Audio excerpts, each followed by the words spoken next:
우리 성찬을 준비하는 귀한 찬양 감사를 드립니다. 주님의 떡과 잔을 먹고 마시는 하나님의 백성들, 하나님께서 주시는 그 은혜와 그리고 하나님의 나라에 그 한 걸음 더 가까이 가는 복된 시간이 될 수 있기를 간절히 바랍니다. 우리가 10월 첫째 주일을 우리 세계 성만찬 주일로 정하고 지키면서 이 거룩한 성례전에 참여하면서 하나님의 은혜에 동참하는 것입니다. 우리가 주님 안에서 한 교회가 된 것을 확인하는 것입니다. 그리고 이 교회를 향한 우리 사랑을 다시 한번 다짐을 하는 것입니다. 이 성만찬은 우리 주님께서 명하신 중요한 은혜의 수단입니다. 그만큼 성만찬이 갖는 우리 신앙적인 의미가 너무나 크고 귀한 것입니다. 우리 하나님께서 우리에게 여러 가지 은혜 받는 길을 허락하셨지만 그 중에 가장 중요한 두 가지 것이 있는데 그것은 바로 성찬과 하나님의 말씀입니다. 성찬과 하나님의 말씀이 바로 우리를 믿음으로 인도하는 그 길을 열어주게 되어집니다. 말씀을 통해서 구원받은 하나님의 백성들은 하나님이 원하시는 믿음의 길이 무엇인지, 또 우리가 무엇을 위해서 살아가야 되는지 하나님의 뜻을 우리가 깨닫게 되어집니다. 하나님의 말씀은 음성과 언어를 통해서 우리에게 들려주시는 주님의 메시지입니다. 말씀이 하나님의 계시를 언어로 나타낸 것이라면 이 성만찬은 하나님의 계시를 상징으로 나타내 보여주는 것입니다. 말씀이 들음을 통해서 은혜를 받는 길이고 들음을 통해서 하나님이 주시는 메시지를 받게 되어지는 것이라면 성만찬은 보고 듣고 냄새 맡고 또 입으로 맛을 보아서 하나님의 은혜를 경험하는 것입니다.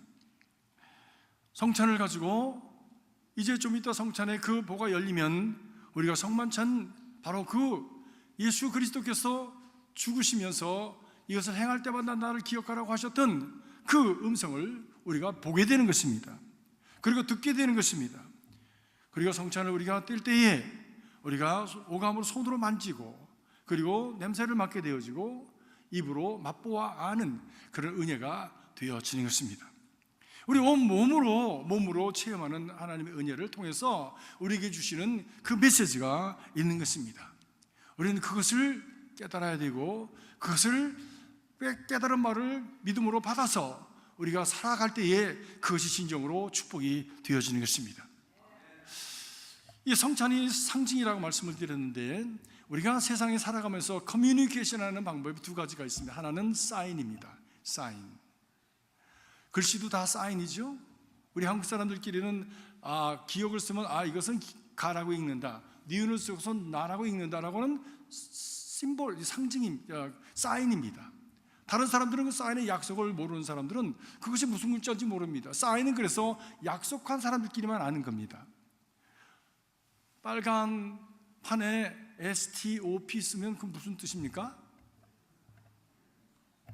금방 아시잖아요.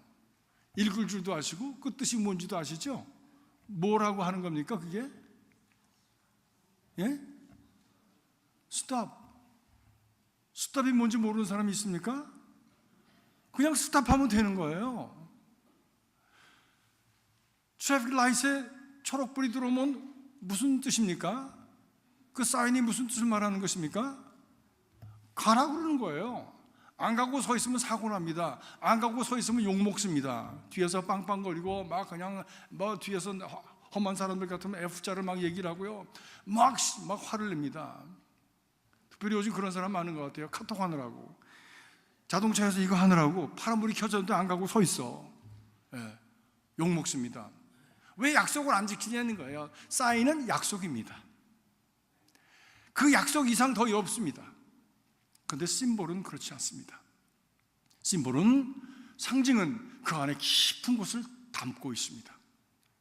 사인이 하나의 줄로 표현을 한다면 이 상징은 입체적인 겁니다. 입체적인 것이에요. 깊은 그런 어떤 그 도가니와 같아서 그 안에 많은 것을 담게 됩니다. 의미를 담게 되고요, 그 안에 자기의 경험을 담게 되고요, 그 안에 자기의 목적을 담게 되고요, 그 안에 자기의 모든 것들을, 삶을 담는 그 도구가 바로 상징이 되었습니다. 여러분, 태극기 사랑하십니까? 태극기는 사인입니까? 상징입니까? 태극기는 상징입니다. 그 안에 우리 민족의식이 담겼고요, 그 안에 민족의 자존심이 담겼고요, 그 안에 우리의 민족의 뜻이 담겼고요, 그 안에 우리가 하나 되어지는 그런 우리 한 민족이라고 하는 메시지가 그 안에 담겨져 있습니다. 글로 쓰지 않아도 그것을 보면, 그런데 누군가가 그것을 땅에다 놓고 불로 지르고 발로 밟으면 우리는 분노합니다. 감히 나를 짓밟는 것 같은 느낌을 갖는 거예요. 내 꿈을 짓밟는 느낌을 갖는 거예요. 그리고 나의 모든 존재를 짓밟는 것 같은 그런 수모감, 수치감을 갖는 거예요. 그래서 분노하는 겁니다. 태극기 하나가 갖는 그 상징적인 의미, 그 안에 담는 의미가 너무나 깊고 큽니다. 근데 사람마다 다 자기 상징적인 물건을 가지고 있습니다. 이게 뭐게요? 금반지. 그냥 반지가 아니라 금반지예요. 이 안에는요, 저희 라이프의 중요한 부분들이 담겨져 있습니다. 그냥 금반지가 아닙니다. 그렇죠? 아무데나 돈 주고 산다고 이 반지하고 똑같은 것이 아니에요. 이 반지는요, 저희 집 사람하고 나하고 약속이 담겨져 있고요, 이 반지 안에는요, 우리 아버님의 유언이 담겨져 있습니다. 저희 아버님 평생에 저희들에게 남겨주신 금반지 하나를 남겨주셨어요. 그게 물질적인 건 다예요. 그리고 믿음을 남겨주셨죠. 그런데 그 금반지 가지고 뭐 하겠어요? 팔아서 먹은들 뭐 몇 끼나 먹겠습니까? 근데 우리 집사람이 참 지혜로워가지고, 여보, 이거 녹여가지고 우리 금반지 2개 만들어서 둘이 나눠 끼자. 그래가지고 둘이서 나눠서 꼈어. 우리 집사람도 지금 끼고 있는지 아는지는 난 모르겠지만, 나만 혼자 이렇게 끼고 있는지 모르겠지만, 이 안에 우리 아버님의 삶도 담겨져 있습니다. 이 상징입니다. 저는 어디에 가면은 돌을 하나씩 주워가지고 옵니다. 그래서 저희 집에는 저 선반 위에 돌이 조그만 것들이 있습니다. 그거 다른 사람이 와서 보면 대단히 우스워요. 왜? 뭐 항아리 깨진 것 같은 쪼가리들, 무슨 뭐 조각들, 조그마한 돌멩이들이죠. 그렇지만 그 뒤에 제가 글을 써놨어요. 몇 월 며칠 어디서 주워왔다. 제가 그것을 보면 그때 있었던 일들, 같이 갔던 사람들 생각이 다 납니다. 그리고 제가 느꼈던, 깨달았던 것들이 다 그 안에, 그 자그마한 그 돌 안에 다 기록이 되어 있습니다. 제게는 중요한 삶의 부분입니다. 그냥 길바닥에 굴러다니는 돌이 아니에요. 그래서 제가 어디 갔든지 돌을, 이렇게 작은 돌들을 가져오는 것을 보고 우리 손녀들이, 손녀가 어디 가면 돌멩이를 하나씩 들어다가 저를 갖다 줍니다. 아빠, 할비, 여기 돌멩이 여기 있다고 갖다 줘요. 뭐 더 이상 깊은 의미가 없어요. 아이들이 갖다 줬다는 거 귀엽고 사랑스러운 것 뿐이지 그 안에 무슨 삶을 담거나 그런 것은 아닙니다. 제게는 그렇게 더 큰 의미가 없어요. 그러나 내가 가졌던 그 작은 돌들, 힘들고 어려울 때 그 골짜기에 들어가서 하나님 앞에 기도하고 부르짖으면서 그때 감사함으로, 그때 하나님이 주신 은혜를 기억하면서 가져온 그 하나의 돌은 제 인생에 있어서 중요한 한 부분을 차지합니다. 그것이 상징입니다. 그것을 볼 때마다 깨우침을 갖게 되고, 볼 때마다 그 마음으로 다시 돌아가고, 볼 때마다 그것이 나에게 좀 다시 한번 경성하여 깨어있으라고 격려하고, 그리고 도전하는 그런 힘이 그 상징 속에 담겨져 있습니다. 여러분들에게 그런 상징들이 많이 있기를 바랍니다. 그런 좋은 상징들을 많이 가지고 살아가는 삶일수록 삶이 든든합니다. 흔들리지 않습니다. 돌과 같이 든든해서 반석과 같은 그 반석에 서서 살아갈 수 있는 능력이 바로 그 좋은 상징을 많이 가지고 살아가는 사람들 속에 있는 것입니다. 우리 하나님께서 예수 그리스도의 죽으심과 부활하심과 그리고 다시 오심에 대한, 그리고 그 예수 그리스도께서 우리를 위해서 베푸신 구원의 그 내용을 이 상징, 성만찬 이 상징 속에 담아두셨어요. 누구든지 그러기 때문에 성만찬을 떡으로 여기지 아니하고 그저 그 상점에서 파는 윈철 그 주스로 여기지 아니하고 믿음으로 그 안에서 예수 그리스도의 피를 보며, 누구든지 믿음으로 그 안에서 예수 그리스도의 살을 보면, 그리스도의 십자가를 보면서 그것을 믿음으로 받으면 그것은 능력이 되는 것입니다. 그 믿음을 가지고 우리가 성만찬을 받을 때에 그 믿음을 가지고 성만찬의 냄새를 맡고 맛을 보고 그리고 그것을 내 입안에 씹어서 내 안으로 그것을 받아들일 때에 그것은 내 안에 기적을 일으키는 능력이 될 수 있습니다. 정말 저는 성만찬을 정말 그런 믿음을 받으면서 병 낫는 사람 많이 봤습니다. 성만찬이 자기에게 다가올 때에 예수 그리스도의 피냄새를 맡는 사람도 봤어요.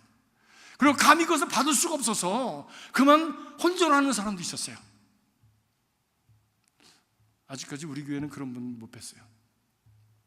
저는 여러분이 그 믿음, 바로 이것이 예수의 몸이고 예수의 피고 그리고 우리를 향해서 주신 희생이고 그 희생으로 말미암아 내가 구원을 받았다라고 하는 믿음을 가지고 이 성찬을 받음으로 말미암아 여러분 안에 있는 모든 죄악과 여러분 안에 있는 모든 어둠의 그늘들이 떠나가고 하나님의 구원의 역사가 유쾌하게 하는 날이 이르는 축복이 있기를 주의 이름으로 간절히 기원합니다. 성찬의 의미는 되게 세 가지로 우리가 얘기할 수가 있습니다. 첫 번째로 하나님의 구원의 사건을 기억하는 것입니다. 나를 구원하시기 위해서 예수님께서 돌아가셨습니다. 저렇게 처참하게 피를 흘리면서 저렇게 처참하게 채찍에 맞으면서 죽으셨습니다라고 하는 것을 기억하는 것이에요. 왜 기억으로 끝나느냐? 그것은 옛날의 사건이기 때문에 기억할 수밖에 없습니다. 그런데 과거와 현재를 잇는 아주 중요한 매개체가 되는 것이 무엇인지 아십니까? 그것이 기억함입니다. 사람이 기억을 잃어버리면 모든 것을 다 잃어버립니다. 인생을 다 잃어버립니다. 통째로 evaporation, 다 증발해버리고 사라져버립니다. 연기처럼 없어집니다. 우리는 모든 것이 다 기억에 의해서 존재하고 있습니다. 내 남편이 내 남편인 것을 어떻게 알겠습니까? 기억하니까 아는 거지. 잠시 조금 전의 기억이든지 옛날에 수십 년 전의 기억이든지 그것이 총체적으로 기억되기 때문에 그 사람이 내 남편인 것을 알지, 기억이 다 사라져버리면요 갑자기 그래요. 누구세요? 나 그런 분들 많이 봤어. 제가 저희 어머니 아들입니다. 저희 어머니가 갑자기 저를 반가워하는 것 같더니 요즘 그것도 못하시지만 갑자기 깜짝 놀라가지고 왜 만져? 누구야? 이러시더라고. 기억이 다 사라져버리신 거예요. 기억이 사라지면 우리는 아무것도 남는 게 없습니다. 좋은 대학교 나왔다고요? 무슨 대단한 업적을 남겼다고요? 박사학위 받았다고요?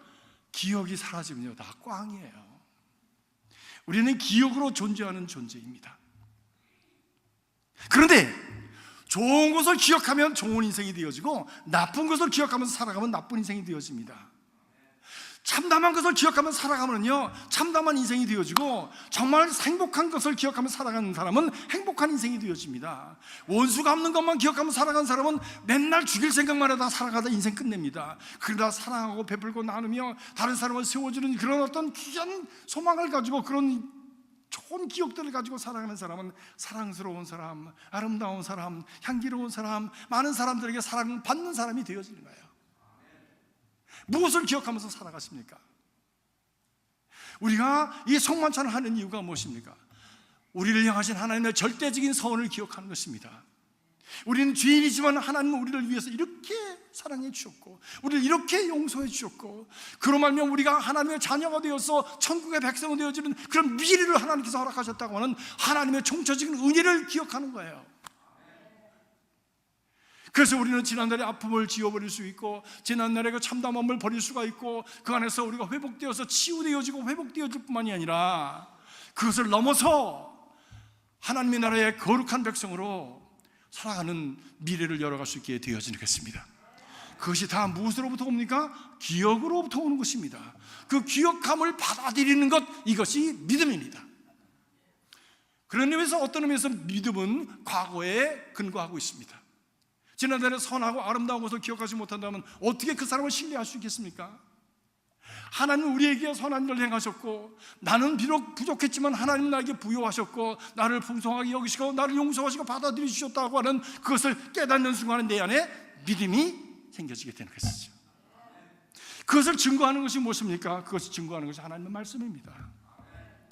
다른 사람들, 내가 아닌 다른 사람들, 아브라함을 통해서, 이삭을 통해서, 야곱을 통해서, 요셉을 통해서 하나님은 우리에게 선을 베푸신 하나님이시다라고 하는 것을 지속적으로 증거하면서 그것이 나와 함께, 내 인생과 함께 비교되면서 나도 이 안에 있구나 라고 하는 것을 깨우치며, 그리고 그것이 받아들여질 때 내 안에 믿음이 생겨지는 거예요. 그런 의미에서 믿음은 과거적입니다. 과거적입니다. 그런데 그 믿음은 기억함으로 말미암아 이루어지게 되는 것이죠. 그래서 믿음이 자라나길 원하십니까? 성경을 말씀합니다. 믿음은 들음에서 나느니라. 과거의 사람들이 살았던 삶의 이야기들을 자꾸 읽고 들으면 어느 날 주인공이 내가 되어집니다. 그리고 내 삶 속에서 그렇게 역사하셨던 하나님을 깨달으면서 하나님을 신뢰하고 믿는 그 믿음이 끓어오르는 것을 경험할 수 있게 되어집니다. 믿음이 없다고 하지 마시고 말씀을 읽으십시오. 말씀을 들으십시오. 그 말씀을 믿고 듣고 그리고 우리 마음에 소화할 때에 그것이 생각나게 되어지고, 그리고 그것이 나를 버텨주고 나를 세워주는 든든한 믿음으로 내 안에 자리하게 되어지는 것입니다. 성경을 보십시오. 구약을 보면 전부 기억하라는 거예요. 안식일을 기억하라, 유월절을 기억하라, 칠천절을 기억하라. 내가 기억하면서 너희가 원래는 애굽 땅의 종되었던 사람들인데 내가 너희 하나님 되어서 너를 애굽에서 구원하여 새 하늘과 새 땅을 바라보는 새 미래에, 그리고 새 운명의 주인이 되게 하였다. 기억해라, 기억해라. 시작을 보니까 예수님께서 마지막 하신 말씀이 거예요. 기억해라. 너희가 이것을 할 때마다 기억해라, 기억해라. 기억하는 데서 예수님이 내 안에 계시고 하나님이 내 안에 계시고, 기억하면서 그 하나님이 계신 하나님을 붙들고 살아갈 수 있는 믿음이 든든히 뿌리 내릴 수 있게 되어지겠습니다.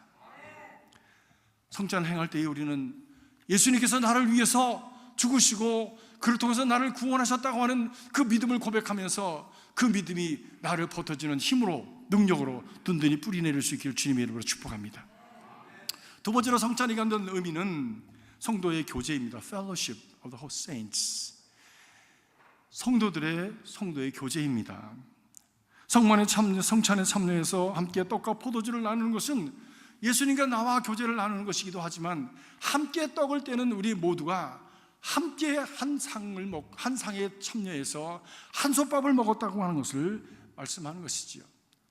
우리가 한솥밥을 먹고 한 집에 있는 사람들을 한 형제 자매라고 합니다. 그래서 우리 믿음의 사람들은 믿음의 우리 형제 자매들이라고 고백하는 것입니다. 그런 의미에서 형제 자매지, 여자이기 때문에 형제고 남자이기 때문에 자매가 아니란 말씀이지요. 옆에 계신 분들하고 한번 인사하시기 바랍니다. 형제님 참 감사합니다. 자매님 참 감사합니다. 한번 인사하시기 바랍니다. 하나님께서 당신을 축복하시기 바랍니다. 형제 자매가 그저 지나가는 말이 아니라, 여자이기 때문이 아니라 예수 그리스도의 잔과 피와 그리고 예수 그리스도의 살을 함께 먹고 마시는 한 가족이 되었다. 한 가족이 되었다.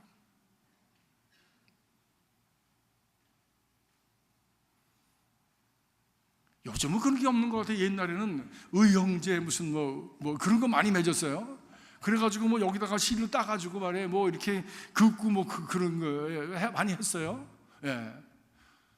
저도 그거 하자고 그러는 사람이 있었는데 아파서 저는 못했어요. 아파서. 제가 그랬어요. 야, 꼭 여기다가 발로 찔러야 형제 자매가 되는 거냐? 그냥 안 하고는 못하냐? 그냥 하자. 그러고선 지금까지도 그냥 잘 지내요. 잘 지냅니다. 우리는 형제 자매입니다. 여러분, 예수 그리스도에서 한 교회를 다니면서 형제 자매가 되었다고 하는 것은 특별한 의미를 갖습니다. 특별히 우리 이민의 삶을 살아가는 우리들에게는 특별한 의미를 갖습니다. 여러분이 힘들고 어려울 때에 누가 제일 먼저 뛰어옵니까? 한국에 있는 형제가 뛰어옵니까? 아니면 저 필라델피아에 살아가는 여러분 동생들이 뛰어옵니까? 교회의 속동원들이 제일 먼저 뛰어와요. 제 말 틀렸습니까? 친척보다 더 가까운 사람들이 우리 성도들이에요. 교우들이에요. 내가 배고플 때 배고픔을 알아주고 내가 외로울 때 외로움을 알아주는 사람들이 교회 식구들이라고. 물론 교회에 따라 다르겠지만 우리 교회는 특별히 그런 것 같아요. 말하지 않고 누가 아프다 그러면 집에다가 문 앞에다가 이렇게 국도 갖다 놓고 밥도 갖다 놓고 그러고 가는 사람이 너무 많대. 지난번에 권사님 가정에 그 상을 당했는데 막 그냥 우시더라고. 너무 감사하다고. 나는 교회가 이렇게 사랑이 많은지는 몰랐대. 그러면서 막 우시더라고요. 그래서 제가 속으로 그랬어요. 인지 알았냐? 그랬지. 꼭 당해봐야 아냐? 그랬지. 당해봐야. 여러분, 믿음의 공동체를 귀하게 여기십시오. 가정이 든든해야 그 삶이 든든한 것처럼 믿음의 공동체 안에 내가 든든하게 뿌리를 받고 살아야, 그래야 내 삶이 넘어질 수 있는 상황 속에서 넘어지지 않을 수 있습니다. 왜? 버텨주는 힘들이 있기 때문입니다. 받쳐주는 힘들이 있기 때문입니다. 붙들어주는 힘이 있기 때문입니다. 그것이 공동체입니다. 공동체입니다. 이 공동체를 귀하게 여기는 사람, 이 사람이 복이 있는 사람입니다. 무엇이 가장 귀한지를 아는 사람이에요. 혼자 살 수 없잖아요. 혼자 살 수 없잖아요. 독불장군이 어디 있습니까? 인간이라고 하는 존재 자체가 관계 속에, 관계 사이에서 존재하는 것인데, 이런 끈끈하고 친밀한 관계 없이 어떻게 우리의 삶이 의미 있는 존재로 살아갈 수 있겠습니까? 그렇기 때문에 인생을 바로 보고 그리고 뜻있게 살아가는 사람은 공동체, 자기가 거할 수 있는 튼튼한 공동체를 누구든지 다 가지고 있습니다. 여러분의 significant community, 의미 있는 공동체가 여러분의 몇 개나 있습니까? 교회 말고 정말 내가 그 사람들을 만나면 너무 기뻐, 그 사람을 만나면 내 삶이 셀러브레이션 하는 그런 축하받고, 이거 축제적인 어떤 모습으로 내가 격려받고 돌아오는 그런 커뮤니티야, 공동체가 있어. 저는 그 공동체가 많이 있습니다. 그 공동체들 때문에 제 삶이 버텨냅니다. 힘들고 어려울 때 가서 나누고요, 같이 기도하고요, 어깨를 두들겨주고 칭찬하고 격려하고 또 새로운 아이디어를 얻기도 하고, 그리고 우리의 삶을 살아가고자 하는 그런 삶의 그 어떤 그 역동력을, 힘을 얻게 되었습니다. 위로받게 되었습니다. 여러분, 그런 공동체를 만들어 가시길 바랍니다. 그리고 그 공동체에 속하는 것을 기쁘게 여기시고 감사하게 여기시기를 주님의 이름으로 축복합니다. 성도의 교제, 성도의 교제.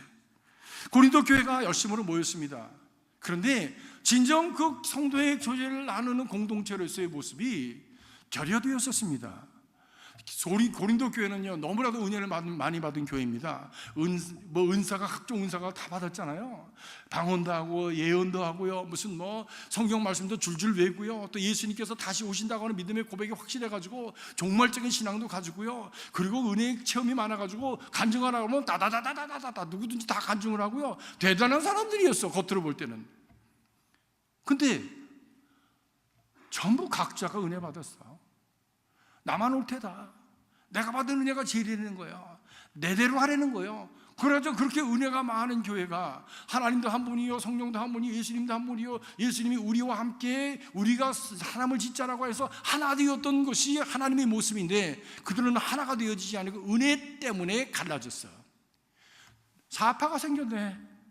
예수파, 게바파, 아볼로파, 또 무슨 파? 바울파, 네 파가 생겼어요. 서로가 싸웠어. 그걸 보면서 바울이 말씀했습니다. 받은 건 많은데 아주 그걸 시궁창에다 넣고 짓밟았구나. 진주를 돼지에게 주지 말라고 그랬더니 돼지에게 줘가지고 아주 하나님의 은혜가 망가졌구나 라고 하는 마음을 가지시면서 그들에게 얘기했습니다. 너희들은 육에 속한 사람들이구나. 아니, 신령한 은혜 받고 방언하고 예언하고 하는 사람들이, 그 사람들이 영적인 사람들이 어찌 육에 속한 사람입니까? 너희들은 어린아이구나 라고 얘기했어요.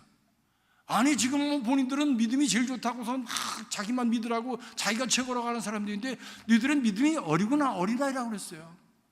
그 이유의 증거가 뭐냐? 왜 그들이 육에 속한 사람이고 어린아이 신앙이냐? 라고 하는 단편적인 하나의 예를 들어서 말씀하신 것들이, 너희들 자꾸 싸우지 않냐?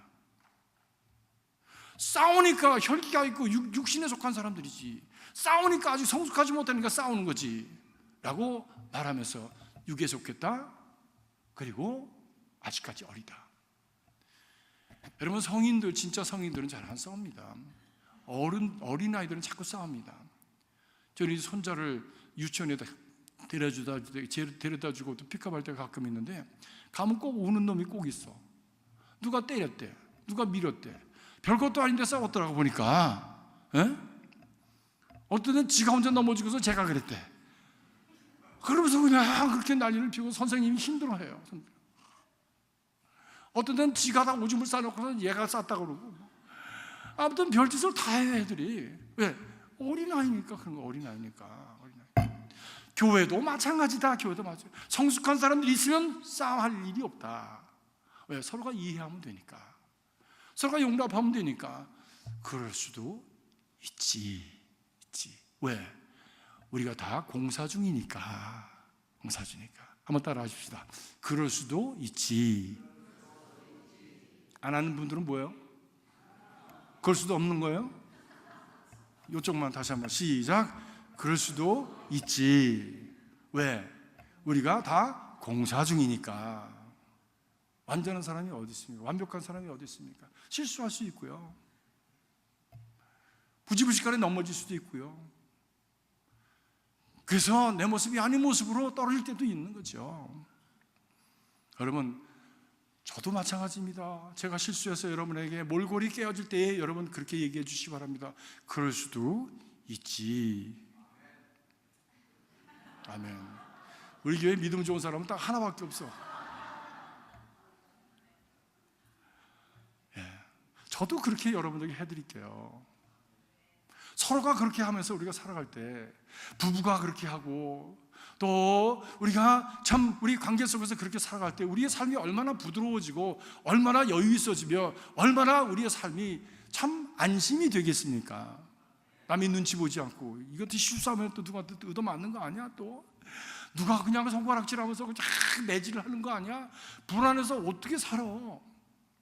여러분, 간증하지 못하는 이유가 뭡니까? 많은 사람이 은혜가 있으면서 간증하지 못합니다. 왜냐하면 간증하고 나면 나중에 그거 빌밀 잡아가지고 나를 공격할까 봐 무서워가지고 간증을 못해. 전에 있던 어떤 교회는요, 정말 큰 은혜를 받았어요. 그래서 그분이 나쁜 짓을 하다가 회개하고 돌아왔다고 간증을 했어요. 근데 그 다음에 교회 떠났어요. 그걸 가지고 막 뒤에서 그냥 막 숨걸, 지가 진짜냐 가짜냐 그러면서 뭐 그냥 받아주면 안 돼? 그냥 받아주면 안 돼? 그걸 가지고 막 뒤집어가지고 상처받고 교회를 떠났어요. 적어도 은혜 받은 그 순간은 진실한 거잖아요. 그 받은 바로 은혜를 나누는 건데 그 뒤에까지 왜 자꾸 이어서 얘기를 하냐고. 왜 그 전에 것을 자꾸 가지고 얘기를 하냐고. 진짠가 가짠가 두고 보자. 못 삽니다. 못 살아. 그런 집안에서 못 살고요, 그런 공동체에서 못 삽니다. 못 견딥니다. 그런 공동체에서. 그럼 완전한 사람만 모여야지. 다 완전한 사람만. 그런데 완전한 사람이 세상에 어디 있어야지. 나중에 보니까 지가 그 꼴이더라고.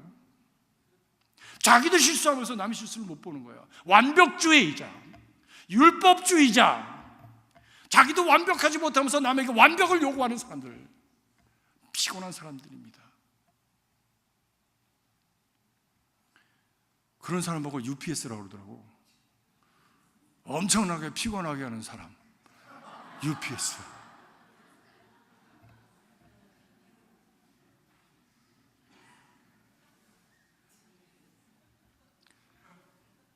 성찬에 관한 이 고린도 교인들이요, 신앙생활도 그렇게 했지만 옛날의 성찬은 아마 지금처럼 이렇게 정의화된 그런 성찬이 아니라 아마 가난한 사람은 가난한 사람대로 떡을 가져오고 부자는 부자대로 좋은 음식을 가져와서 같이 이렇게 진설을 하고 파틀락처럼 그렇게 기도하고 같이 떡을 띄었던 것 같아요. 근데 오늘 말씀 보니까요, 사도 바울이 이 고린도 교인들을 막 야단치는 거예요. 니네들이 뭐 그렇게 급해가지고 먼저 먹고 나중 먹는 사람이 있냐? 다 모일 때까지 기다렸다가 먹어라. 기다렸다 먹어라. 그렇게 배가 고프냐? 집에 가서 먹어라. 그러면 아니 먹고 오든지 그 말이 맞잖아요. 그죠? 그 말이 맞잖아요. 왜 자기중심적으로 생각하느냐는 거야. 다른 사람 배고픈 건 왜 생각하지 못하느냐는 거지. 먼저 온 사람이 뭐부터 먹었겠습니까? 좋은 것부터 골라 먹었겠지. 그렇지 않습니까? 나중 먹는 사람은 찌끄레기 먹는 거예요. 또 화나요. 그래서 결국 무엇입니까? 그 사람들이 공동체를 우습게 여기면서 여기 말씀 보니까 하나님의 교회를 업신여기고 빈궁한 자들을 부끄럽게 하고, 그리고 저들이 하나님의 그 펠로십을, 교제를 함부로 여긴 것이다라고 말씀하고 있습니다. 그렇죠. 좋은 거 골라 먹고 먼저 먹고 나니까 찌끄러기 나무 먹는 사람 불평할 거 아니에요. 왜 우리 맨날 이것만 먹어야 돼? 누가 먹었어? 하다 보니까 서로에 대한 불신이 생겨지고 공동체가 깨어지는 거예요. 공동체가 깨어지는 거예요. 사랑하는 성도 여러분, 우리도 이제 예배가 끝나면 나가서 식사를 할 겁니다. 이것도 성찬의 연장인 줄 알고 여러분 믿으시기 바랍니다. 성도의 교제이지 먹고 마시는 것이 대단히 중요한 것이 아닙니다. 받은 은혜를 나누고 사랑을 나누고 격려를 나누는 그런 매개체로 음식이 필요한 것이지, 배가 정말 고파서 그 시간까지 못 기다리는 사람은 집에서 점심 싸우세요. 점심 싸우세요. 전에 있던 교회 한 분 그런 분 계셨습니다. 당이 있는 분이 계셨습니다. 예배가 끝날 때까지 기다리지 못하는 거예요. 그래서 그분은 꼭 음식을 싸우셨어요. 그래서 미리 잡수죠. 그래서 내가 참 잘한다고 그랬어요. 참 지혜로운데 성경대로 하는구나. 정말 감사합니다. 왜? 그 모임을 중요하게 여기는 거예요. 펠로십을 중요하게 여기는 거예요. 다른 사람을 정말 상처 주고 허투하는 것을 안 하겠다고 하는 그런 믿음의 자세가 있는 것이죠. 우리가 성도의 교제를 나눌 때에, 성도의 교제는 하나님의 나라는 평강과 그리고 성령 안에서 하는 것이지 먹고 마시는 것에 달린 것이 아닙니다. 일주일에 21끼 잡수어요. 하루에 3끼 먹으면 7, 3, 20일 맞죠? 그 중에 교회는 와서 한 끼 먹는 거예요, 주일날. 근데 한 끼 먹는 것 때문에 여러분 시험 들어서는 안 되잖아요. 그건 어리석은 거잖아요. 21분의 1밖에 안 되는데 그것이 뭐 맛있니 맛이 없니, 뭐 늦게 먹었니 나중 먹었니, 누가 많이 먹었니, 무슨 뭐 누가 적게 먹었니, 아니 도대체 이게 본질적인 것이 아니지 않습니까? 사랑을 나누고 교제를 나누고 격려를 나누는 것이 성도의 교제이지 먹고 마시는 것이 중요한 것이 아니에요. 저는 오늘 아침 이 말씀 1부 예배도 전했고 2부 예배도 전했습니다. 그러고 나서 가만히 생각하니까 내가 먹으면 안 되겠구나, 그런 생각이 들더라고요. 그래서 오늘 1부도 안 먹고 2부도 안 먹었어요. 왜? 내가 안 먹고 전해야 진짜 말씀을 전하지, 내 먹을 거 다 먹고서 그렇게 말씀을 전하면 말이 안 될 것 같아. 3부 끝난다면 안 먹을 것 같아요. 왜냐면 벌써 배가 불러요. 이 말씀을 전했더니. 먹고 마시는 데 있는 것이 아니라, 맛이 있고 맛이 없는 게 있는 것이 아니라, 그것을 내게 차려서 사랑을 나누고 격려를 나누고 우리 하나됨을 도모하는, 바로 거기에 성도의 교제의 의미가 있는 것이지요. 우리 교회가 바로 그런 교회가 될 수 있기를 간절히 바랍니다. 작은 것 때문에 서로를 힘들게 하고 교회를 업신여기는 결과가 되고 펠로십을 깨는 그런 어리석은 자리에 떨어지지 않는 어린아이 같은 사람, 육신에 속한 사람들이 가득한 교회가 아니라 성숙한 신앙, 하늘에 속한 신앙으로 충만해지는 그런 교회가 될 수 있기를 간절히 바랍니다. 그렇습니다. 마지막으로 무엇보다도 성찬은 거룩한 하늘나라 잔치를 연습하는 것입니다. 우리가 하늘나라에 가면 이제 무천사들과 함께, 먼저 간 성도들과 함께 하나님께 주신 사랑과 은혜를 먹으면서 완전히 이르는 사람들이 하나님의 영광 가운데 거하게 될 것입니다. 바로 그것을 연습하는 거예요. 사랑을 나누는 연습을 통해서 하늘나라의 그 삶을 연습하는 것이고, 격려를 나눔을 통해서 예수 그리스도께서 우리를 붙들어 주셨던 그 은혜를 나누는 연습을 하는 것입니다. 오늘날 이 땅에서 우리는 눈물이 많고 아픔이 많고 불안과 두려움 속에서 허겁지겁 살아가는 가운데 실수하고 넘어지는 것이 많지만, 이 훗날 하나님 앞에 갈 때에 우리는 하나님께서 이루신 완전한 나라, 영광의 나라, 복된 나라에서 하나님 주시는 거룩한 하늘의 떡과 잔을 먹고 마시면서 풍성한 하나님의 능력과 은혜 가운데 살아가게 될 것입니다. 여러분, 그런데요, 하늘나라에 가도요 빈익빈 부익부가 있대요. 하늘나라에 가면 공평한 줄 아십니까? 아닙니다. 상급을 받는 자가 있고 상급을 못 받는 자가 있어요. 벌써부터 불공평하잖아요. 근데 그것이 하나님의 평등입니다. 왜냐하면 이 땅에서 지 맘대로 살던 사람이 거기 가서도 똑같이 같이 상급을 받는다면 그것처럼 불공평한 게 어디 있어. 여기서 눈물 흘리고 기도하고 새벽 기도하고 철학 기도하고 여기서 봉사하고 자기 희생해가지고 선교를 위해서 애쓰고 수고하고 피 흘리고 희생하는 사람이 더 많이 받아야 그게 공평한 거 아닙니까? 공산주의처럼 많이 버는 사람이나 적게 버는 사람이 다 잘라서 똑같이 먹어라, 그것처럼 불공평한 게 세상에 어디 있어요? 그런 의미에서 하늘나라도 빈익빈 부익부가 있습니다. 하늘나라에서 부유한 자들이 되시길 주의 이름으로 축복합니다. 오죽하면 우리에게 그렇게 말씀하셨어요. 하늘나라의 보화를 쌓아라 말씀하셨습니까? 이 땅에서 여러분들이 진실한 믿음을 가지고 봉사하고 헌신하고 어려운 사람들 도와주고 그리고 참으로 주님 말씀을 따라 순종하기 위해서 자기 자신을 희생했던 그 모든 것들이 하늘의 크레딧으로 쌓여진다고 하는 것이죠. 어떤 분이 그 천국에 갔대요. 그랬더니 천국에서도 거지가 있더래. 깜짝 놀랐대요. 그래서 너는 누구냐? 물었더니 자기는 예수님과 함께 십자가에 못 박혔던 강도 중에 하나래. 그 사람은 나쁜 짓 많이 하다가 마지막에 죽을 자리에서 그냥 내가 예수님을 믿습니다, 주여 하늘 그 주님의 나라에 이를 때에 나를 기억하소서, 그 한마디 때문에 구원받은 사람이거든. 아무것도 한 게 없어. 그냥 반스 입고 죽었다가 반스 입고 가만히 있는 거예요. 그냥 구석에 이렇게 하고 있는 거예요. 자기도 몰라 왜 거기 그렇게 하고 와 있는지. 부지부식간에 천국에 갔으니까. 우스개 얘기겠지만 이 땅에서 우리가 살아가야 될 삶의 자세가 무엇인가? 사랑을 베풀고 나누며 격려하면서 믿음의 공동체 안에서 그 훈련하고 그리고 하나님의 나라를 준비하는 거룩한 주의 자녀들이 될 수 있기를 주의 이름으로 축복합니다. 우리가 이 성찬을 받을 때 예수 그리스도의 죽음을 기억하고 예수 그리스도의 부활을 기억하고 예수 그리스도께서 우리에게 준비하신 하나님의 나라를 기억하는, 그리고 이 땅에서 하나님의 백성으로 당당하게 멋지게 향기롭게 거룩하게 그 일을 살아내는 복 있는 백성들이 되시길 주의 이름으로 축복합니다.